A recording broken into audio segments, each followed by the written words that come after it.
What if events went differently? What if Peter Parker failed to save the passengers aboard the Staten Island Ferry in Spider-Man Homecoming? How would this affect the timeline of Spider-Man? For this fanfic, we won't be going into too much depth of what happened in the MCU, but rather what would happen in the Spider-Man timeline. Without wasting any more time, let's dive right into the fanfiction.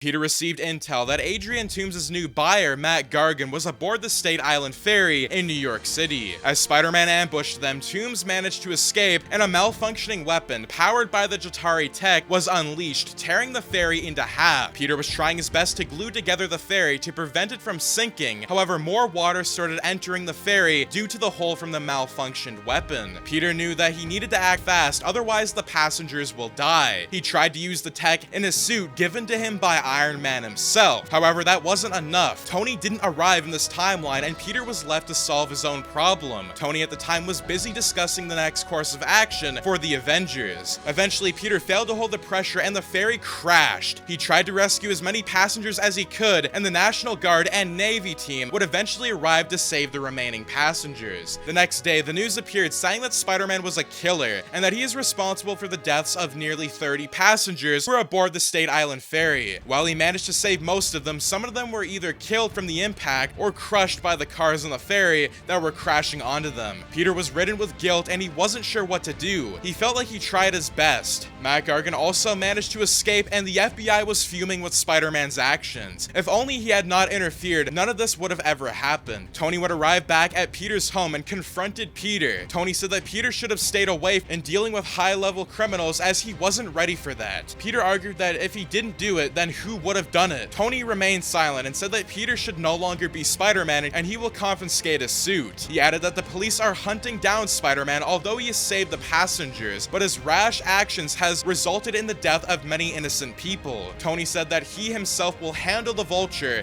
and Gargan. Peter, without his Spider-Man suit, was unsure of what to do. He knew that if he was going to the police and tell them about his identity as Spider-Man, Aunt May and his friends would suffer, but he couldn't live with the guilt. He decided to remain low for a while. A few days later, Peter saw the news that the Vulture and Gargan were arrested by the authorities. Apparently, Iron Man managed to track both of them down, and he overpowered them. He destroyed the Vulture's suit and busted them both. Gargan and Toomes were charged with the weapons trafficking and also for the death of the passengers on the ferry. There was news everywhere that Toomes was Liz's father. Because of what happened, everyone at school condemned and were mean to her. They called her names, and Peter was upset as he knew that it was his own fault too. At the trial, Toomes and Gargan, they were there, and they were both sentenced with capital punishment for their crimes involved in the death of the passengers. However, Peter rushed into the judge's room with his old Spider-Man suit. He said that he was Spider-Man and that he tried to save the other passengers but failed. Tony and Pepper, who were present in the courtroom, were shocked to see Peter. At first, the judge believed that it was just a prank, but Peter showed his Spider-Man powers by swinging and shooting webs. Peter Parker was arrested by the cops and brought into detention, as he was still a juvie, and until then, he could not be sentenced for any punishment. Peter was being detained in a sole-confined area, and Gargan and Toomes, meanwhile, were sentenced to life imprisonment. Peter, who was ridden by guilt, wondered what he should have done. Tony brought Aunt May to Stark Tower and allowed her to stay with Pepper. Ned and MJ, meanwhile, has transferred elsewhere as they were close to Peter, and they had received too many bad marks from the other schools. Liz and her mother, meanwhile, have moved overseas while being detained in sole confinement. Peter wished that he could have done something differently, and if he could have went back in time to save those passengers' life. He said that he would do anything just to turn the clock back. Just then, he felt something being sucked into a black hole, with a man looking at him. Peter looked around and saw that it was a fire everywhere, and Peter asked who the man was, and the man replied that he was the devil, known as Mephisto. Being the devil, Mephisto said that he can grant anyone's wishes on the condition that his soul will belong to him once their lives are over. Mephisto asked Peter Peter if he would be willing to sacrifice his soul to be able to save the passenger's life. Peter was hesitant at first, but then Mephisto started showing Peter's memories when the passengers were being killed due to his rash actions. Peter then agreed to offer his soul to reverse back time to save the passengers and do what is right. Mephisto merely laughed and told Peter to close his eyes. He said when Peter awakes, the lives of the passengers would be saved. Toomes and Gargan would have been arrested and still continue his identity as Spider-Man. Without thinking much, Peter then closed his eyes. As he woke up, he realized that he was in a room. Everything seemed to be the same, and it was until he turned on the news. Whatever Mephisto said was true. Gargan and Toomes were arrested and defeated. Spider-Man was hailed as a hero for being able to save the passengers during the attack. Everything would have worked out fine as in the original timeline. The events of Avengers Infinity War would play out the same, where Peter was on Titan after sneaking onto Ebony Maw's spaceship, and Peter would then help Doctor Strange and Iron Man to defeat Ebony Maw. The only difference in this fanfiction timeline would be the moment Thanos snapped during the Infinity War events, and that would be Peter not being able to disappear. Peter, Tony, and Nebula would have survived the blip, and this is because Peter still owes his soul to Mephisto. Peter originally thought that he would vanish, but then he heard a voice saying that the contract is not over yet. Peter then remembered about Mephisto over 2 years ago, and he wondered if he could still be living in another reality. Fast forward 5 years later, Ant-Man would reappear back from the quantum zone and propose the idea of time traveling back to undo Thanos' actions. In this timeline, as Peter is still alive, Tony at first was hesitant to do it as he had a family. However, Peter was already begun his job as a photographer and told Tony that maybe they should do it, as he's seen many people have still been grieving from the ones they lost during the blip in the papers. Tony would eventually agree, and the rest of the Avengers Endgame would be the same. Amidst the huge battle against Thanos, Spider-Man would retrieve the gauntlet. In the original timeline, the gauntlet was passed from Hawkeye to Black Panther to Spidey to Captain Marvel and others. However, in this timeline, Spider-Man would hold onto the gauntlet till the end. Thanos would be defeated, and Spider-Man grabbed the gauntlet from him. As he snapped, it turned out that the gauntlet was a fake. Iron Man was about to put it on in the gauntlet before Spider-Man webbed him and tased him, stunning him. Peter said that 3 years ago on the Staten Island incident, the people were supposed to have died, but he made a deal with the devil Mephisto to reverse back the events, and now it is time for him to fulfill the contract. If he is in another reality, he couldn't save everyone's lives, but maybe this time he could. Peter then snapped his fingers along Tony forbid him with that, and Thanos and the rest disintegrated, with them dying. They were defeated. Carrying Peter's toasted body in his arms, Tony said that Peter did a great job, although he was meant to do the snap instead. Peter said that at least this time, he has done his job as a real hero. Peter died from the snap and eventually met with Mephisto. Mephisto said that it has already been 3 years since the past incident, and he asked what happened in the other timeline, and Mephisto merely said that the reality has already been wiped away from existence. Since his soul is still under Mephisto's command, Mephisto told Peter that now he can do nothing except wait in hell for eternity. After the events, Tony started researching on Mephisto and found information on someone that could possibly defeat Mephisto and maybe even free Peter's soul from Mephisto's clutches. That would be none other than Johnny Blaze,